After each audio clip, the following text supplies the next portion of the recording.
on va voir maintenant le processus maîtriser les ressources. Donc, bien sûr, quand on parle de ressources, on parle de ressources humaines et ressources matérielles et infrastructures. Donc, on a planifié la gestion des ressources, on a estimé quelles ressources nous avons besoin pour les activités. Maintenant, nous allons contrôler. Bien sûr, on obtient les ressources et ensuite on va contrôler. Qu'est-ce qu'on va contrôler? On va contrôler par rapport au plan. Est-ce que les ressources que nous avons obtenues sont celles qui étaient prévues en quantité et en qualité? Est-ce que le rendement est aussi à quoi nous nous attendions? Donc, en données de sortie, nous allons avoir ce type d'information. On va avoir une information. De toute façon, comme les autres informations, on va joindre ça dans un rapport global à travers le processus maîtriser le travail du projet. Si les ressources sur le terrain ne sont pas conformes à ce qu'on avait demandé, à ce qui était prévu, ou peut-être qu'il faut plus de ressources, peut-être que la planification des ressources n'était pas bonne. Donc là, on va faire une demande de changement. Et puis, on risque aussi de mettre à jour certains plans de management du projet, comme le plan de gestion des ressources. Peut-être que le plan n'était pas correct, et peut-être qu'on va aussi changer des éléments liés à l'échéancier. Donc, on a besoin que la ressource travaille plus longtemps, moins longtemps, et puis peut-être qu'on a besoin d'un autre profil. Donc, on peut toucher à la référence de base des coûts. Et cela aussi peut nous amener à mettre à jour certains documents du projet, rajouter, supprimer des hypothèses, rajouter des points en suspens sur le journal des points à traiter, mettre à jour le registre des retours d'expérience, modifier l'affectation des ressources matérielles, rajouter ou modifier l'organigramme des ressources, et puis rajouter ou supprimer des risques. Donc ce processus, principalement, il a pour objectif de veiller à la disponibilité des ressources allouées conformément aux prévisions. Là, on ne parle pas que des ressources physiques, ressources physiques et matérielles. Et on va suivre l'utilisation réelle par rapport aux prévisions et mettre en place peut-être des actions correctives. Donc, on va comparer le montant et la qualité des ressources utilisées par rapport à ce qui était prévu. On va s'assurer que les ressources sont disponibles au bon moment, à la bonne place, à la bonne quantité. Et on va vérifier aussi, un point important, que les ressources sont libérées au bon moment. On ne va pas garder, monopoliser, payer des factures, payer des ressources qui n'ont plus lieu d'être sur le projet. Donc les ressources doivent être engagées et désengagées de manière adéquate et on doit suivre les dépenses et identifier s'il y a des pénuries ou des surplus et gérer ces indicateurs. On va, comme les autres processus de maîtrise, influencer les facteurs qui sont en train de générer les écarts. Et bien sûr, il y a une gestion des changements d'effectifs. Donc ce processus, en sortie, va nous donner de l'information. Et quand il y a des écarts, on produit des demandes de changement.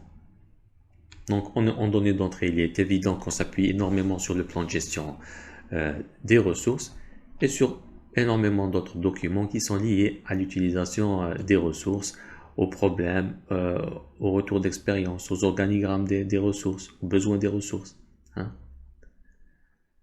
Donc, comment on va produire cette information? On va prendre les données de performance d'exécution qui sont générées par le processus diriger et gérer le travail du projet. Et on va peut-être aussi on va s'appuyer sur des contrats et on va transformer ça en information. Comment? En faisant une analyse des tendances, l'analyse de la performance, est-ce que les ressources sont performantes, voir si on ne peut pas utiliser d'autres alternatives, mais les autres alternatives, bien sûr, on étudie tout ce qui est coût et bénéfice, et on résout des problèmes au quotidien. Maintenant aussi, la maîtrise des ressources demande beaucoup d'efforts en termes de résolution de problèmes. De toute façon, les problèmes, bien sûr, il ne faut pas oublier qu'on les note dans le journal des points à traiter. Et on a besoin beaucoup de négociations pour s'assurer d'obtenir les meilleures ressources possibles. S'assurer qu'on aura les ressources à temps. On utilise pour ça aussi l'influence. L'influence dirigée envers les directeurs fonctionnels et envers les sous-traitants aussi. Bien évidemment, on a besoin de s'appuyer sur un système d'information parce que sur certains projets, on a des dizaines, voire des centaines de ressources qui travaillent en même temps et leur gestion n'est pas possible sans un bon outil. Donc, comme outil et technique, on va faire énormément d'analyse des alternatives. Est-ce qu'il faut faire des heures supplémentaires ou ramener d'autres ressources, par exemple? On va faire une analyse coût-bénéfice. On va revoir la performance des ressources pour voir ce qu'il faut mieux les garder ou les changer et faire une analyse de tendance. Si on continue avec ces mêmes ressources, qu'est-ce qui va se passer sur le projet? On fait aussi de l'analyse des données en termes de résolution de problèmes. Je rappelle juste le processus de résolution de problème. Donc, on identifie d'abord le problème, on le précise, on le définit. Si c'est un grand problème, on va le diviser en plus petits problèmes, plus faciles à gérer. On mène une enquête, on recueille des données. On ne s'appuie pas uniquement sur les dires de certaines personnes. Et on va essayer d'analyser quelle est la cause, la source des problèmes, root cause. Et puis, on va générer des solutions possibles et on va choisir parmi les solutions proposées par rapport à nos contraintes. Et puis, on va vérifier surtout, est-ce que la solution a donné le résultat escompté. Bien évidemment, on a besoin de la négociation et de l'influence. Donc, la négociation et l'influence sont des compétences critiques pour obtenir des ressources et résoudre des problèmes. En utilisant bien sûr un système d'information pour avoir une vision globale sur les ressources, sur combien elles nous coûtent et extraire des données par rapport à leur performance et leur productivité. Donc ce processus, en résumé, il va produire de l'information en s'appuyant sur des données bien sûr de performance, en s'appuyant sur les contrats quand il s'agit de sous-traitants, ce qui était prévu dans le plan. Et on va un peu comparer et voir quel est le niveau de performance de ces ressources par rapport à ce qui a été planifié. Et on va étudier est-ce qu'il faut, via des alternatives, est-ce qu'il vaut mieux pas utiliser une alternative, bien sûr en respectant le coût-bénéfice et en analysant les performances des ressources présentes et en extrapolant même ces performances. Donc on va voir s'il faut produire des demandes de changement pour changer peut-être le plan ou les références de base.